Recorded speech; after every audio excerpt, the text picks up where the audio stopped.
You're listening to Sox in the Basement, a production of the Broadcast Basement Limited, where every show is 30 minutes of good and comes from a basement bar on the south side of Chicago. Pull up a stool, pour a cold one, and join us right now for Sox in the Basement. Heard everywhere podcasts can be found, and always at soxinthebasement.com. If I would have had a time machine and been able to go 24 hours into the future to see the White Sox sign Andrew Benintendi to 5 years and $75 million, the show that came out the morning of the deal, where most of you listen to it about 8 hours before Rick Hahn goes out and makes the move to bring in Benintendi, the show would have been no different. Because, I'm sorry, I'm going to toot my own horn here for 5 seconds. I called the money that it would probably cost, and I said that was the best guy to get. And then I pointed out the guy I don't want is Joey Gallo, gave reasons why, and I thought it was wonderful to see the Twins within 15 minutes of the White Sox signing Gallo and all of those problems. That was a wonderful day back on Friday. Well, it was a perfect day, wasn't it? We talked about Benintendi as a potential target in free agency. We talked about you can spend that money because you had that new media money coming in from the Disney Channel. Disney Plus, the deal that was worked out with the MLB. Disney bought the rest of the MLB streaming service, so Disney Corporation bought it. But every team should have ended up with about $30 million, and that could all be spent right now, because in the White Sox minds, it could be that $30 million is the first 2 years of the Benintendi deal, and then you have a bunch of money off the books when the 2025 season comes along, so they can absorb the last 3 years because they have plenty of wiggle room. So I don't know if they've got anything left. You hope that they do, though. Well, and it's okay if they do or if they don't in some ways, because what you've done is you've addressed a huge need in the lineup with a competent major league ball player, a guy who will step into this lineup, a guy who, frankly, has been consistent throughout his career. And I wonder if people bought into what I think is Red Sox Nation being Red Sox Nation about Andrew Benintendi, because if you look at his numbers, the bad year that he had in 2019, his bad year, okay, he was terrible. He still played 138 games. He had 233 total bases, which was right around what he had the previous 2 years. His batting average was a little lower. He was not hitting home runs like everybody else was. I mean, that's something to consider. And I'm sure there's some advanced metrics and stuff like that you could point to. But overall, the guy produces, and he is what he is, but he is a good major league outfielder. And the White Sox did not have enough good major league outfielders. They had DHs and first basemen cosplaying as major league outfielders.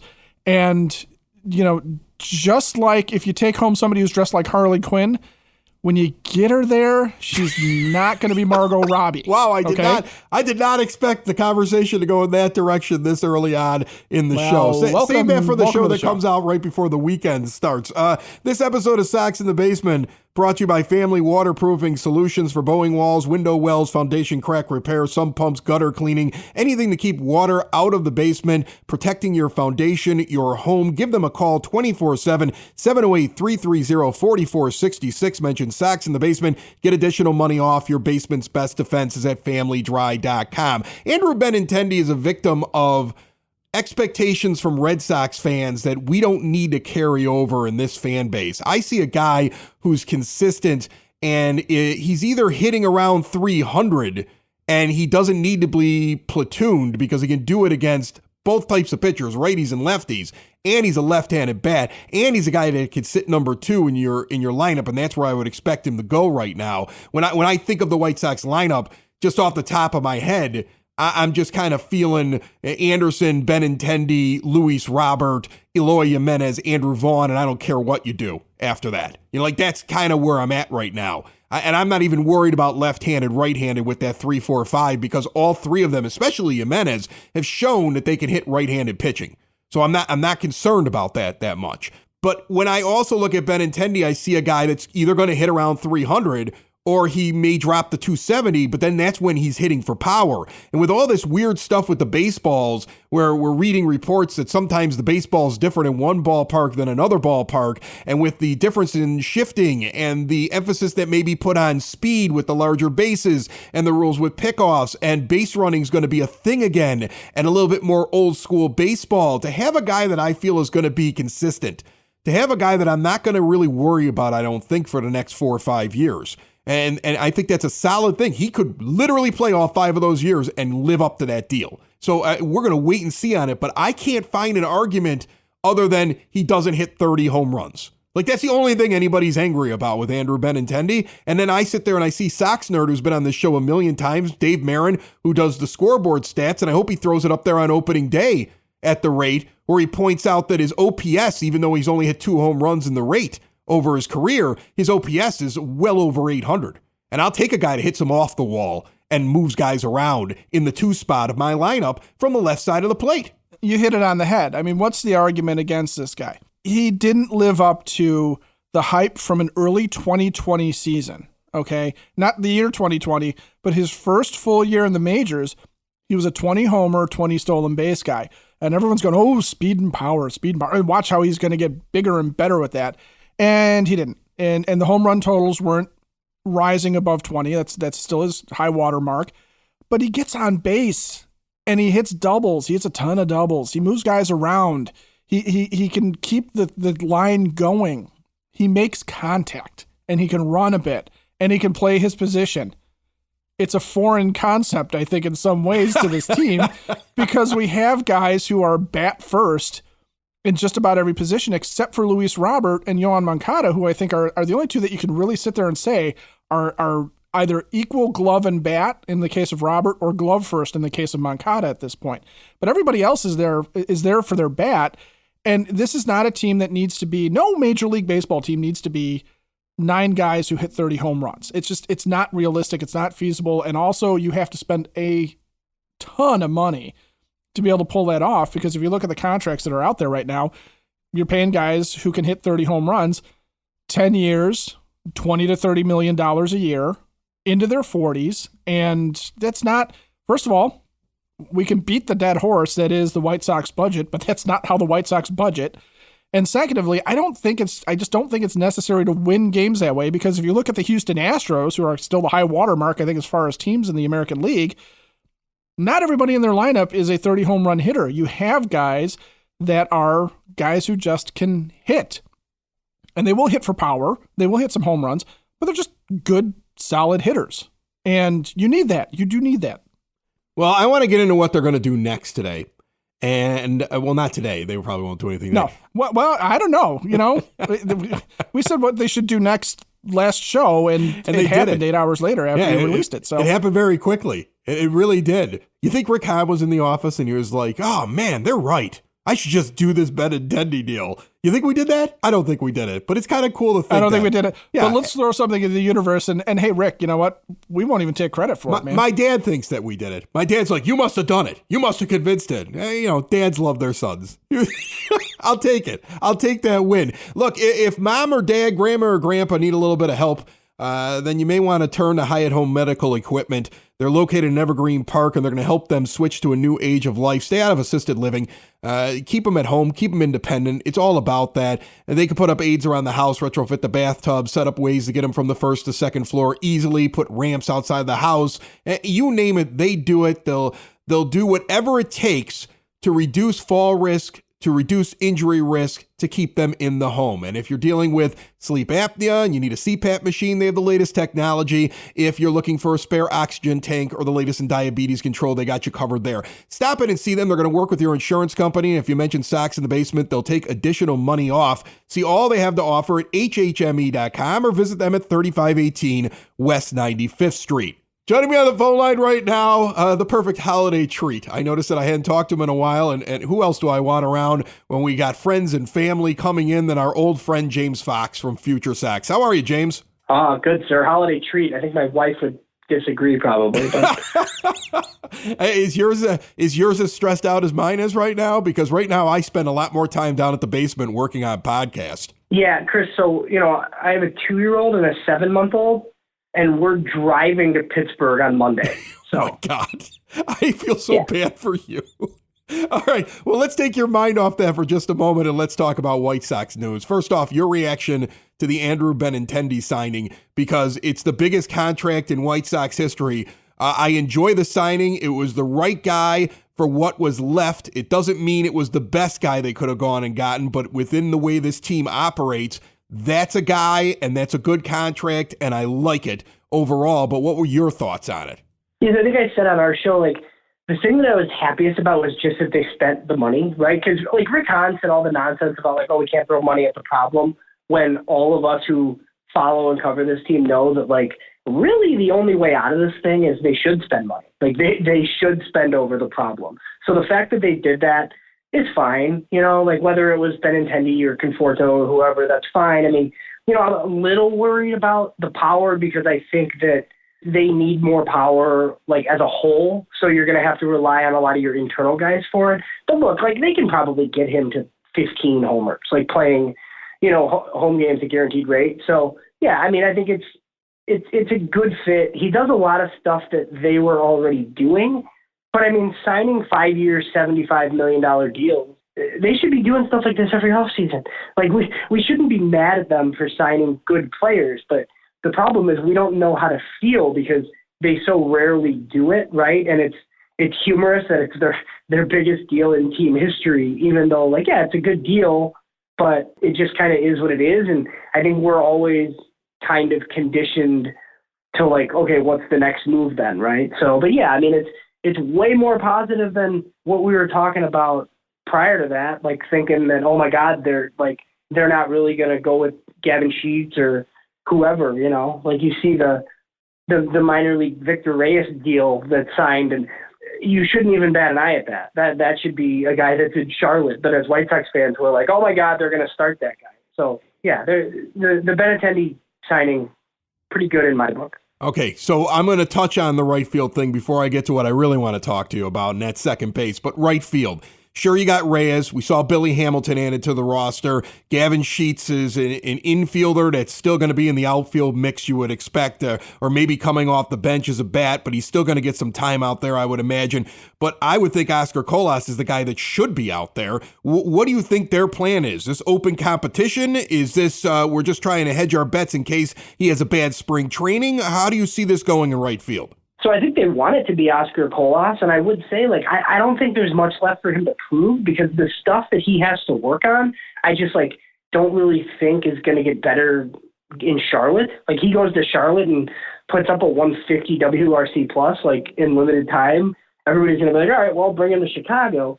But on the other hand, you know, if he struggles in spring training, do you bring him to Chicago regardless? Like, you know, so it's kind of weird. I think it's going to be Oscar Colas. I would insulate it and not with a guy they currently have. Like, if you could make a decent trade for, like, a Ramon Laureano of the A's, or even, like, go back into the free agent market, which I know maybe sounds crazy for this team, for, like, an Adam Duvall who can play all three spots and hits lefty. I think they need a right-handed hitting outfielder because, like, I think in an ideal world it's Benintendi and left, Colas right, with your two left-handed bats that I've kind of been clamoring for every time I've talked to you, but they still need, like, another outfielder, preferably one that hits right-handed. So there are some options. I think we're going to see Oscar Colas, though. I just don't know necessarily, you know, what they're going to do behind him. So if that helps, but yeah, whether he starts with the big league club or not, I think is to be determined. One interesting thing about that's the new Rookie of the Year rule. Like, I think that might be worth having him up from the start, just from that. Like, we saw the Mariners just got a first-round pick because Julio Rodriguez started with the team and won Rookie of the Year. I don't know that Oscar Colas would win Rookie of the Year, but if he did, you get a first-round pick if he's up for the whole year. So that adds an interesting wrinkle. Yes, it does. That is a new incentive to try to keep teams away from leaving a guy down in the minors for service time. Let's talk second base. My feeling on second base is it doesn't need to be. I would love it to be, but it doesn't need to be a guy that I'm going to sit there and say, look at that bat that he brings to my lineup.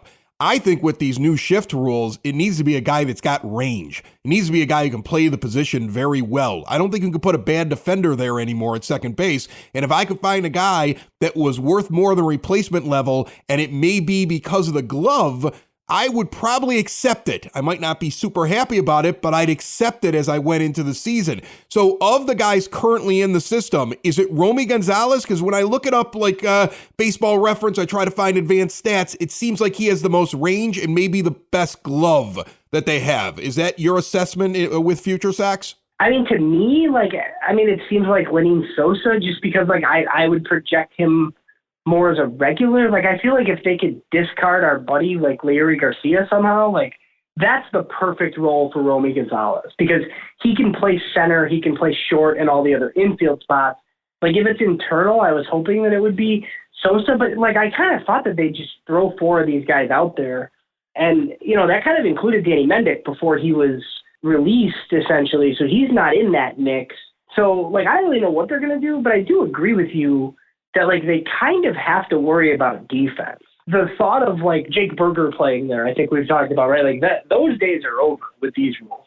You can't put a guy like that there. So, second base is interesting to me because I was kind of under the impression that they would try to go internal.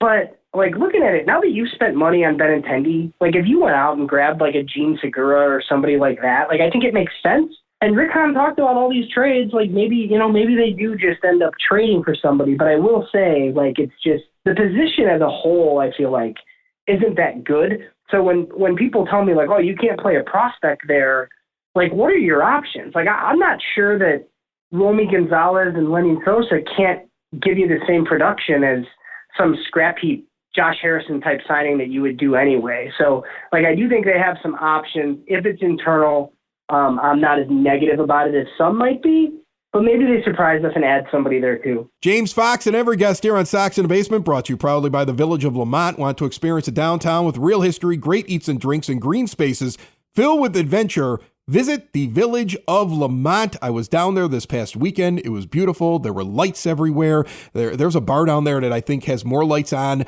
the front of the bar than Clark W. Griswold's house. Shop, dine, drink, explore, and see all they have to offer. Make them a holiday stop even after Christmas passes by. Visit lamontdowntown.com. All right, James, I'm going to ask you a question I can't wait for your take on, because I saw your Twitter reaction, but I want to hear you expound on this. The moment that the Cubs signed Dansby Swanson, I'm at a holiday party, and I have somebody turn to me and say, well, then Horner would move to second, and the White Sox could go back out and get Nick Madrigal. And it doesn't seem like you think that's even a possibility. The team wouldn't even be interested in him. Break this down for me.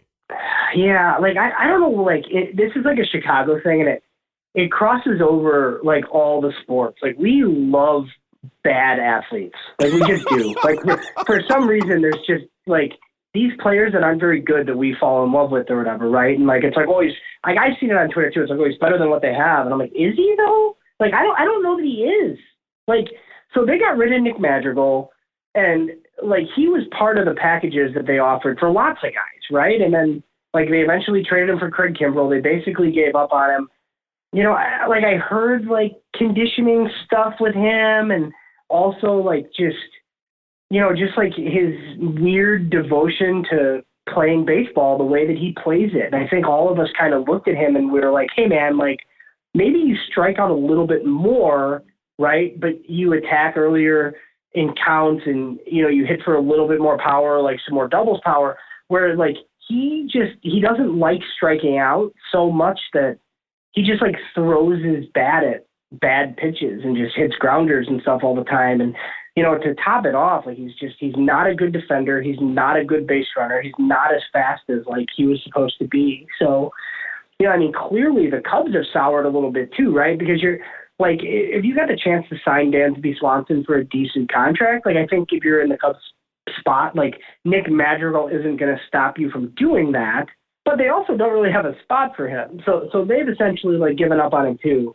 I don't think that's happening. I think there's people high up with the White Sox that weren't big fans of Nick Madrigal, and that's why Nick Madrigal and some others probably are no longer in their current positions. So I would be stunned.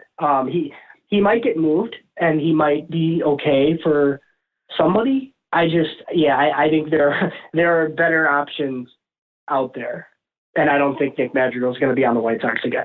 All right, so now is one of the biggest moves, before I let you go, is one of the biggest moves that needs to be made getting Larry Garcia out of the way. Because he can't play outfield, and you've got plenty of outfield options now. You should never see him out there. If you can clear him off of the roster, it opens up room for a real center fielder to be a backup like Billy Hamilton, if he's still got it, or whoever else you want to have out there. You can move guys around, and you're never going to have the option of sending him out there to play way too shallow, and Steve Stone makes fun of him.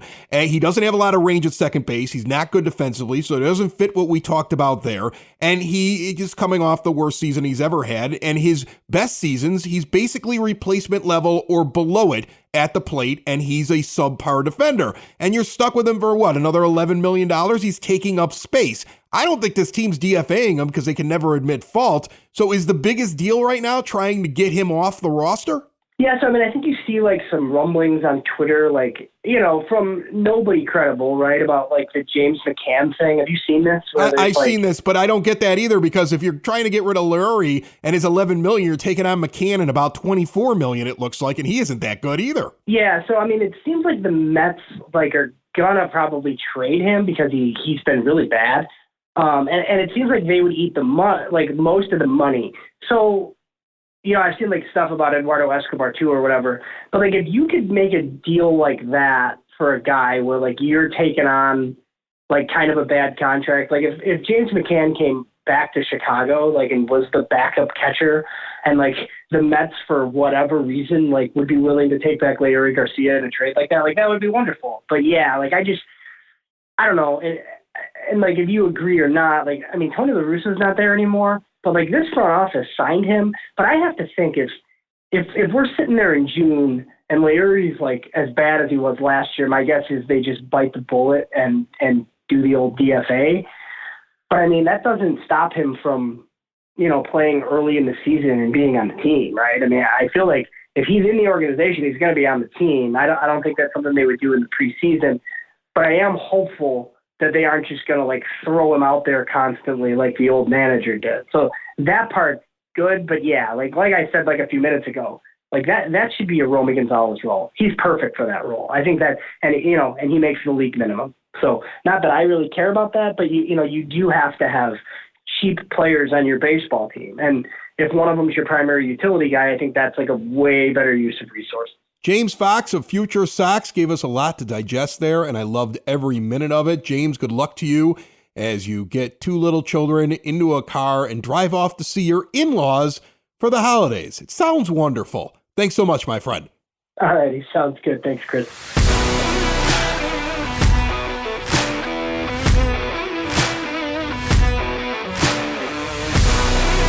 Good to hear from James Fox there. Ed, I was just in Hailstorm Brewing this past weekend. I've been there twice in the last 2 weeks. Like, I don't know what it is. There's nothing wrong with that. No, there's nothing wrong with that. It's the stout selection. That's what it is.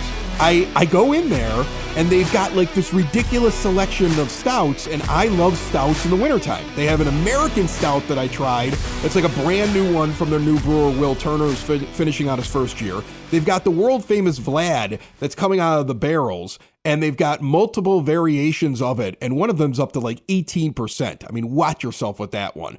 They've got ones that are reasonable, so you can sit down and have a couple of them with friends, and you're not going to like, fall off your bar stool. And then they still have the really good selection. I think there's something like 20 different kinds of beers up there. I mean, you walk in, it's a big giant beer hall. You got all the brewers moving about with the giant vats and producing what they're going to end up doing next. They have live music on the weekends, and it's just a really, really fun time every time I stop in there. In fact, on Southside Pod, if you want to, you can listen to a review of one of their most recent beers that came up in the rotation. Check them out online, hailstormbrewing.com, but get out there and try them out this holiday season if you have not yet. They're located in Tinley Park at 8060 186th Street, right off of 80th Avenue. Hailstorm Brewing, the official brewery of Sox in the Basement. James Fox talking about a lot there. I love his take on Madrigal. It sounds like the White Sox would not be interested in any way because maybe he didn't fall in line with what they believe as an organization. And he wasn't the, I don't know what the way that sounds to me is, hey, Nick, we'd like you to try something new. And he may have been like, do I have to? And he may have been involved in a lot of different trade packages there. I know that was something that fans were buzzing about. I had somebody look right at me after the Dansby Swanson signing on the north side and said, well, maybe he's available. Doesn't look like that's a possibility. What I want is a rangy guy. And I threw out Romy Gonzalez. He said Lennon Sosa. He's from FutureSox. He covers the minor leagues more than I do. But I'm okay with either one of those names if you're talking in-house. When I looked up every possibility, I mean, even looking at Madrigal or looking at Danny Mendick or looking at Brandon Drury, because I see people that want him. And guess what? He's not rangy. He's bad at defense, and he only hits when he's inside of the Great American Ballpark in Cincinnati. Okay, so you don't want him. You don't want Jeter Downs. Jeter Downs was terrible ranginess. I see everybody got excited when he got DFA'd. You don't want to deal with that mess right now. You want to find something that covers the position, because I really believe with these new shift rules and the fact that teams are going to be running more with the larger bases, and you can only throw over to first base a couple of times, and there's all these restrictions. You got the pitch clock, all this stuff going on. I think we're going to see old school baseball, and you want somebody who can field the position, right? You don't have to have an all-star at the position.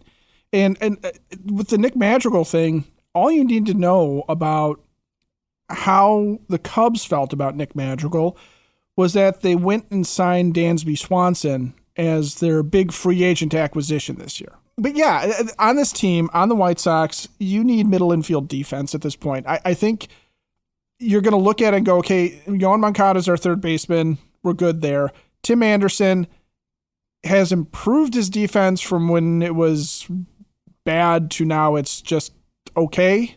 And it's not necessarily a knock on him. It is what it is. He does not have tremendous range. He's fine. He's fine at shortstop. It's not a huge deal, but you need at least one solid infielder there. And without the shift, being able to kind of bail yourself out, you're going to need a guy at second base who can absolutely glove the position and glove it really well, which is why there's no talk of Jake Berger being there. There's no talk of you moving Moncada back over to second base where he was atrocious. It's got to be somebody with good range, good hands, and the ability to contribute something offensively and not be a black hole in the lineup. But they don't have to be a star. They definitely do not have to be a star. Well, I found my wish list item this weekend when I was thinking about this. After Benintendi was signed, and I do believe that right field should be Oscar Colas's to lose, and I get what Fox is saying, the idea that who cares what he does in spring training? Get him up here and have him play. I do think that you got to move on from Leury Garcia because I don't want to see him in the outfield. I'd rather see Billy Hamilton have space. I mean, think about this. You got 13 position players and 13 pitchers that you're going to break camp with, okay? 9 of those position players are going to be part of the lineup, and 4 of them are sitting on the bench. If I'm going to take a backup catcher, and I would like to hold on to Berger's bat, and I would like to possibly see Gavin Sheets being able to come off the bench as a left-handed hitter and Colas out in right field.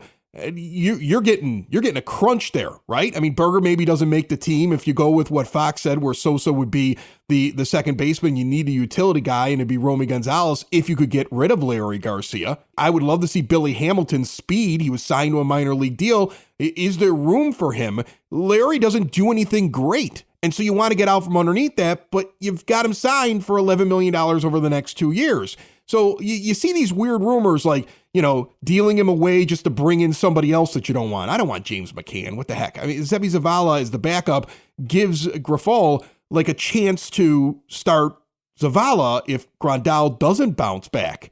He was actually a capable backstop. So when I look at this whole thing and I think trades, I came up with my wish list item. I went on the trade simulator website that we have linked from soxinthebasement.com, and I dealt with the Baltimore Orioles to try to acquire Jorge Mateo because they're looking for pitching. They feel like it's time now, right? And I took a look at this and I said, well, I could trade Graveman straight up for Jorge Mateo in that simulator. And if I could overpay for him with Hendricks, and don't get yourself too excited, but if I could overpay for him with Hendricks, I could probably dump Garcia into the deal with that. And I would pick up this Mateo. Let me tell you about this guy. They got Adam Frazier now sitting there at second base. If you look at Fangraphs, this is a kid that's coming off the bench. He's rangy at short. He's rangy at second. He's 27 years old. He stole 35 bases last year, and he's a 3.4 B-WAR, even though his OPS was only 646 last year. That means he's below average at the plate, and he was worth 3.5 wins above replacement. He's a defensive player. That's a guy who gives you range and defense and versatility. And if Anderson needs time off, you could even consider putting one of the lesser defenders over at second base that are on your roster and moving him over to short on those off days. And he could fill that role for you. And you might even be able to push Larry out the door and open up a little bit more versatility. And you know what? I think with these bigger bases and not being able to throw over to first base too many times, a guy that stole 35 bases last year might steal 100. And so that's a plus player right there that's sitting on the bench of a team that's begging for pitching. And so I don't know. That also could have been some sort of drunken idea that I came up with on my third stout at Hailstorm. So maybe I'm nuts. No, you're not nuts. You're not nuts. Look, do you remember in 2004 to 2005 when Carlos Lee, who was considered to be an absolute top player on the 2004 White Sox, was traded for Scott Pasednik, and everyone went, "What the heck, Scott Pasednik? Right? He can't hit anything." Yeah, all Scotty Pods did was solidify the top of the lineup for a World Championship team, steal a bunch of bases, handle himself well in the field and everything. I mean, there was just. He became an integral part of that team. So a guy like Mateo, you sit there and go, why would you trade your closer, one of your alleged top setup men? One of them.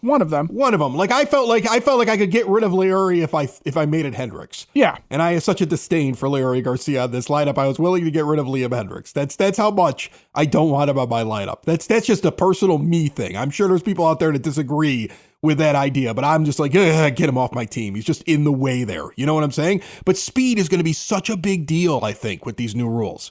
Speed and defense are back. It's what Major League Baseball wants. They're deadening the baseballs, with the exception of the All-Star game and the postseason, because chicks dig the long ball. We all know that. But they want the game to move quicker, and they want the game to be more exciting, and that means less home runs and more stealing bases and more defensive plays and more first to thirds and all this other stuff. And you've got to start being prepared to play 1975 baseball again. You've got to start thinking that's a possibility, that's what you're going to have to go out and do. And so players like that, even if it isn't Mateo, are valuable players. And you're always looking for that market inequality that you could pounce on before another franchise figures it out. That's one of them right there. And that's the kind of guy I want at second base. Internally, Romy, or as Fox said, Sosa. But you really want to go outside and find a defender. And if you can find one with speed, that's valuable. And it's more valuable than I think a lot of people think. Sox in the basement.